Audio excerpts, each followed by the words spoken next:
সম্মানিত ভাইয়েরা, আপনারা কি কষ্ট পাচ্ছেন? কোরআনের আলোচনা চলুক, এটা চান তো সকালে?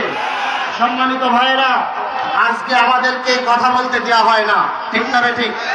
আল্লাহর কোরআন জমিনে বলবো, এটা তারা নাস্তিকরা চায় না। কারা চায় না? নাস্তিকরা চায় না যে আল্লাহর কোরআন সমাজে প্রতিষ্ঠা হোক।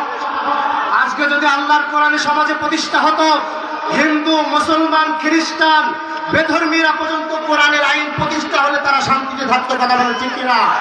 যেই সমাজে কোরআনের আইন প্রতিষ্ঠা হবে, ওই সমাজে চুরি, ডাকাতি, ধর্ষণ, জিনা, ব্যভিচারী, খুন, খারাপি, রাহাজানি, সন্ত্রাসী, অপকর্ম, অপদস্থ, লাঞ্ছিত, ধর্ষিত সমাজ থেকে বিদায় নিবে। কথা বলে ঠিক কিনা? আমরা চাই কোরআনের আইন প্রতিষ্ঠা হোক। কথা বলে ঠিক কিনা? বাংলাদেশের আলেমরা কি চাই? বাংলাদেশের আলেমরা চায় আল্লাহর জমিনে আল্লাহর কোরআন প্রতিষ্ঠা হয়ে যাক, ঠিক কিনা? আল্লাহর রাসূল কোরআন প্রতিষ্ঠা করার জন্য তিনি মার খেয়েছিলেন, ঠিক কিনা বলেন? তায়েফের ময়দানে রক্ত ঝরিয়েছিলেন, ঠিক কিনা বলেন? উহুদের ময়দানে দান মুবারক শহীদ হয়েছে, অসংখ্য সাহাবী জীবন দিয়েছে, তারপরে কোরআনের আইন প্রতিষ্ঠা করার জন্য পিছপা হয় নাই। কথা বলেন ঠিক কিনা?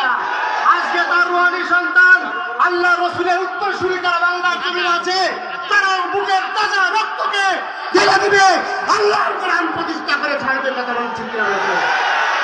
নারায়ে তাকবীর, নারায়ে তাকবীর। আল কোরআনের আলো, আল হাদিসের আলো। আগামীর বাংলা কোরআনের বাংলা, আগামীর পৃথিবী কোরআনের পৃথিবী, আগামীর পৃথিবী ইমাম মাহদী আলাইহিস সালামের পৃথিবী, আগামীর পৃথিবী ঈসা আলাইহিস সালামের পৃথিবী। সুতরাং ঈসা আলাইহিস সালাম যখন আগমন করবেন, নাস্তিকদের গলায় বেড়ি পরিয়ে সব মক্কার দিকে নিয়ে যাওয়া হবে, ঠিক কিনা বলেন? কোন নাস্তিক বেঈমান ছাড় পাবে না আল্লাহর জমিনে কোরআন প্রতিষ্ঠার লক্ষ্যে। আপনারা যদি একমত হয়ে যান, ইয়াতাসিমু বিহাবলিল্লাহি জামিয়া, আল্লাহ বলেন তোমরা আল্লাহর রশিকে, আল্লাহর কোরআনকে মজবুত ভাবে আঁকড়িয়ে ধরো আর বিচ্ছিন্ন হয়ে না। আজকে যদি মুসলমান ঐক্যবদ্ধ হয়ে যায়, আমলিগ বলেন, বিএনপি বলেন, তাবলীগ জামাত বলেন, জাসদ বলেন, বাসদ বলেন, চরমনা বলেন, ফুরফুরা বলেন, আত্মসী বলেন, সব শ্রেণীর মানুষ যদি ঐক্যবদ্ধ হয়ে আল্লাহর কোরআনের রাজ প্রতিষ্ঠার ডাক দেয়, বাংলাদেশে 24 ঘন্টার ভিতরে আল্লাহর কোরআন প্রতিষ্ঠা হয়ে যাবে। মুসলমান ঠিক কিনা?